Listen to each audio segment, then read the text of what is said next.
What's up, guys? We got another video for you today, and today I found out that there's a crazy bitch running for governor of California, where I live, so I gotta spread the word.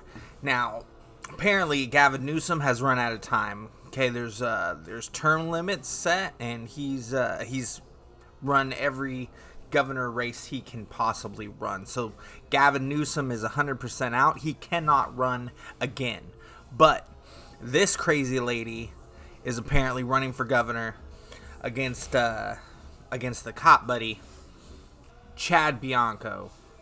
Alright, so apparently this lady's going to be running against Chad Bianco. He's the Republican. He's a sheriff. I have heard a lot about him. I've heard good things about him. I will definitely be voting for Mr. Chad Bianco. However, this crazy bitch who I've never even heard of. Let's see a couple clips of she's famous for. Let's see.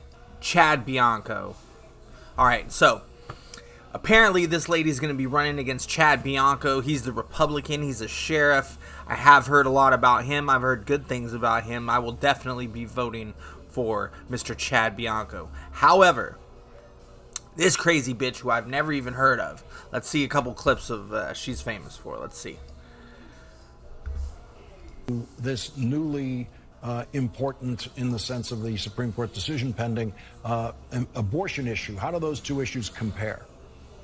Well, I don't think they compare. I think they actually reinforce each other. So the fact that things like inflation can happen and it can become more expensive to feed your kids and to fuel your car is exactly why people need to be able to be in charge of how many mouths they're going to have to feed. So I think the fact that we're seeing this jump in expenses, that we're seeing people having to pay more in the grocery store, pay more at the pump, pay more for housing, is a reason that people are saying, I need to be able to make my own decisions about when and if to start a family. So I don't think we're going to see them. I don't think it's about comparing them or contrasting them.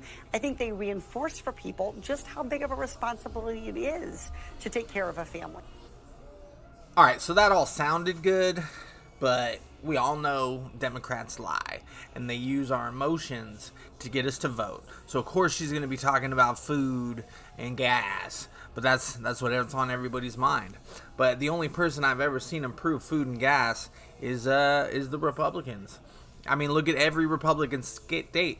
Gas is like 2 something, 3 something. Do you know how much gas was today for me here in California? It was almost $5, and I just got a information that it's going to go up because of poor maintenance. The second largest oil refinery in California blew the fuck up. Everybody thought it was a nuclear bomb or something. Everybody thought we got bombed. Not a nuclear bomb. Sorry, I've been watching Fallout. Everybody thought it was a bomb. But no, it was due to incompetence and zero maintenance. All right? And yeah, the whole thing blew up, and now we're the ones that's going to have to pay for it. So now here we go. She got some other crazy shit to say. Let's hear it. Let's hear it. Night. I went to pick up my daughter from water polo practice, and she's 12, and she got in the car and she was crying. Look at those crazy eyes. Why Democrats have those crazy eyes? I was like, did someone hit you? Did the coach yell at you? What happened? And she said, Mom, Trump won. Trump's going to win. And what if I get raped and I need to have an abortion? Oh my God. This is from a 12-year-old, my 12-year-old daughter. And so it was Why really is your 12-year-old thinking she could possibly be raped? Because she lives in high-crime California. Both at the state level and the federal level. Normal people don't think I'm going to get raped. So on this crazy bitch, I don't even know what to say. Normal people don't walk around thinking they're going to be raped. But apparently her 12-year-old daughter does. That says a lot about her. Alright, so now here she is spitting out some LGBT nonsense. Let's see what happens.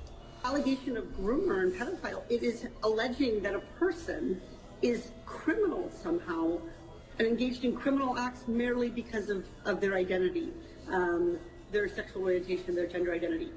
So this is clearly... Hold up. It has been completely proven. In fact, California lowered the criminality of underage, sexual conduct with underage for the LGBT community because they said they were unfairly targeted because all they do is groom. Prohibited under Twitter's content Yet you found hundreds of these posts on the platform. The allegation of groomer and pedophile, it is alleging that a person is criminal somehow and engaged in criminal acts merely because of their identity.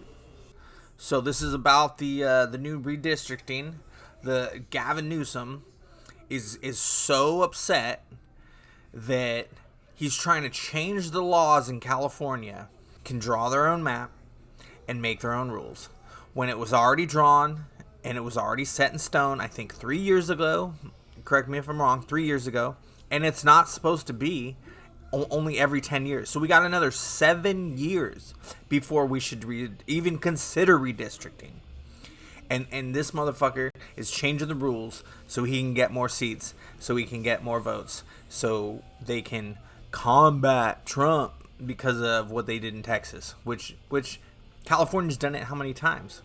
So what's wrong with Texas doing it one time? And Texas isn't breaking any rules and isn't changing any laws to do it. All right, let's check it out. To the 40% of California voters who you'll need in order to win, who voted for Trump. How would I need them in order to win, ma'am? Well, unless you think you're going to get 60% of the vote. You think you'll get 60%. Everybody who did not vote for Trump will vote for you. That's what you're In a general election, yes. If it is me versus a Republican, I think that I will win the people who did not vote for Trump. What if it's you versus another Democrat? I swear right now she's just farting in the glass and smelling her own farts. That's all I heard. It's exactly what it sounds like. She is so full of herself and cocky. Horrible. Just like Newsom. I don't intend that to be the case. So how do you not intend that to be the case? Are you going to ask them not to run? No, I'm saying I'm going to build the support. I have the support already in terms of name recognition.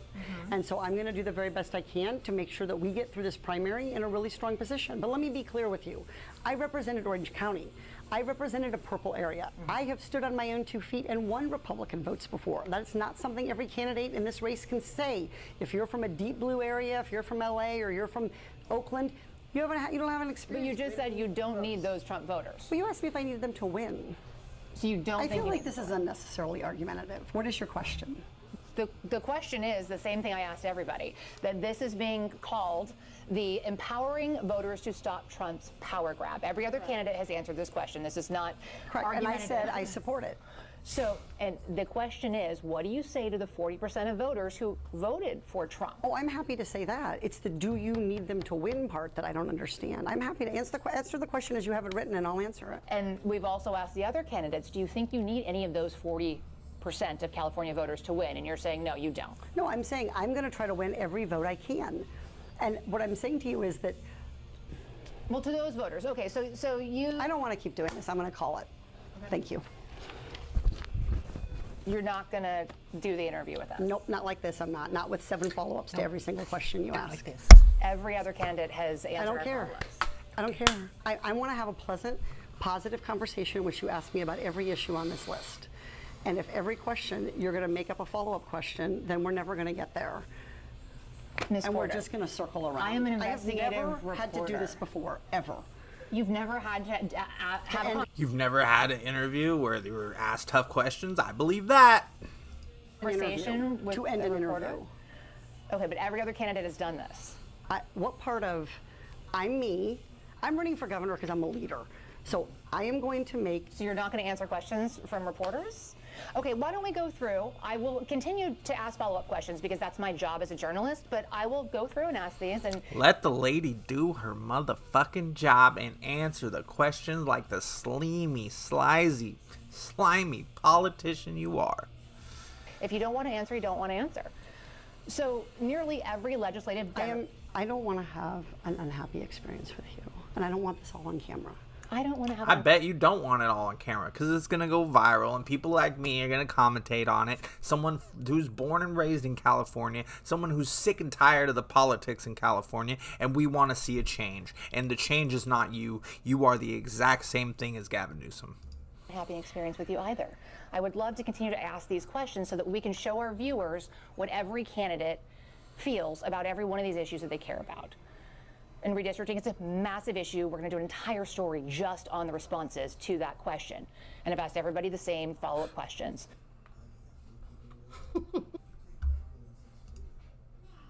every one of these issues that they care about. And redistricting, it's a massive issue. We're going to do an entire story just on the responses to that question. And I've asked everybody the same follow-up questions. All right, so that was crazy. That was wild. She sounded like she was crying to me, but I have this other report here I got to show you. This is from the New York Times and the New York Post. This is from the New York Post. All right, from the New York Post. Katie Porter scalded her ex-husband with scalloped potatoes. Now, if you've ever had scalloped potatoes, it's basically just chopped up potatoes in like a sauce, and you bake it in the oven until it's the potatoes are fully cooked and the top's all crispy. You can also get like $1, comes in a box, yeah, with freeze-dried slices of potatoes. It's pretty disgusting, but it's really fucking hot. Really fucking hot, especially right out of the oven or something like that. So we got former husband of Representative Katie Porter said that California Democrat frequently abused him verbally and threw toys, books, and other objects at him during their marriage, even pouring scalding hot mashed potatoes on his head during a fight. Oh my fucking God. I bet the only way she could have done that is if he was sitting down. So I guarantee he was trying to de-escalate the situation, left the argument, went and sat down, and she just came up with that fucking hot pan of scalded mashed potatoes right on his head. Alright, let's see what happens. So Hoffman, who filed for divorce for Porter in 2013, said in a request for a restraining order, detailed April 30th, the year that was routinely called, he was routinely called a fucking idiot and a fucking incompetent by his rage-prone spouse. Wow. Who also shattered a glass coffee pot on the kitchen counter in March of 2012. You know what would happen if I did that? If I was in an argument with my wife and I broke anything in the house, that would be it. She'd be gone. There is absolutely zero tolerance for violence in my house. So this crazy bitch is doing something like that and getting away with it. Well, obviously she didn't get away with it too long because he divorced a bitch ass. All right, so that was because she said the house wasn't clean enough. So this bitch is breaking coffee pots because the house isn't clean enough. What a crazy fucking bitch. She would not let me have a cell phone. What? That's insane. She wouldn't let her husband have a cell phone. What kind of crazy, full-grown woman doesn't allow her other half to have a cell phone? I can't even. All right. Oh, because her reasoning, he was too fucking dumb to operate the cell phone. Oh my God. Who has also been accused of ridiculing former members of her staff. Okay, so yeah, sounds like she's an Ellen. Yeah, even her own staff is complaining about her. Okay, now when she gets angry, she will claw and scratch her arms and then say, "Look what you made me do." Wow. Okay, mental health much? Yeah. Hoffman also said in records first obtained by the Daily Mail, she regularly says that I'm a bad parent in front of the kids. Okay, everyone. All right, everyone. I mean, that's definitely a bad thing to do. But I know fucking everyone and their mom who ain't together with their other half anymore, talking shit on the other parent in front of the kids. So that's just just kind of happens. Now, recently the children began spitting at me and throwing their food at me, calling me bad daddy. Oh, that's sad. That means they're young. That's horrible. Okay, in 2006, Hoffman said Porter took issue with how Hoffman was preparing mashed potatoes for dinner, asked him, "Can you read the fucking instructions?" Then her ex-husband said Porter raised a ceramic bowl of steaming hot potatoes and dumped it on my head, burning my scalp. In response to Hoffman's allegations, Porter was a professor of bankruptcy law. Well, she didn't study very good law. University of California in Irvine. Claimed in her own, you think she'd know it's illegal to dump mashed potatoes on your husband since she studied law. All right, so claim in her own request for a restraining order that her ex ordered her out of the house, called her a dumb bitch and despicable person. He ain't wrong. and a fucking evil before adding that she should rot in hell. Yeah, I just said all the same things too if she was acting like that to me. According to Porter, Hoffman then raged at the couple's son Luke, telling the child, "You have taken a bad situation and made it 1,000 times worse." Hoffman also allegedly punched a bathroom light switch until it shattered and threw a newspaper at her. Maybe. But she was definitely pushing the buttons, so sounds like a toxic marriage altogether. In her first congressional campaign, Porter referred to herself as a victim of domestic violence, and her House biography touts her as a single mom of 3 school-aged kids. "I don't have a shady background," she told the Huffington Post in May 2018, "and the most boring person in America. I'm a mom of 3 kids. I protect my family. I ended a marriage that was troubled." Nah, sounds like he ended the marriage. The third-term congressional woman is running against 2 other House Democrats, Adam Schiff and Barbara Lee. God, Adam Schiff better not fucking run for governor, who announced in February she would not seek re-election. Porter, a former Harvard law student and protege of so-and-so. Yeah, it's all boring. Alright, the Orange County lawmaker may be best known for using props such as a whiteboard in committee hearings where grilling Congress witness, and even dressed as Batgirl on the day the House first voted to impeach Donald Trump in 2019. During the prolonged vote series that determined the next Speaker of the House, January, Porter could be seen in the chamber reading the self-help book, The Subtle Art of Not Giving a Fuck. In December, a Navy veteran who worked for Porter accused the Congresswoman of dismissing sexual harassment allegations made by another staffer and cracked off-color jokes about race. Okay, so it looks like there was some sexual harassment and some racist jokes made by her to her staff, and her staff complained about it and she dismissed it. Sasha, whatever the fuck, who worked for the Democrat for 2 years as a Wounded Warrior Fellow, also said Porter harshly criticized her aides and appeared to be motivated by a desire for fame and power.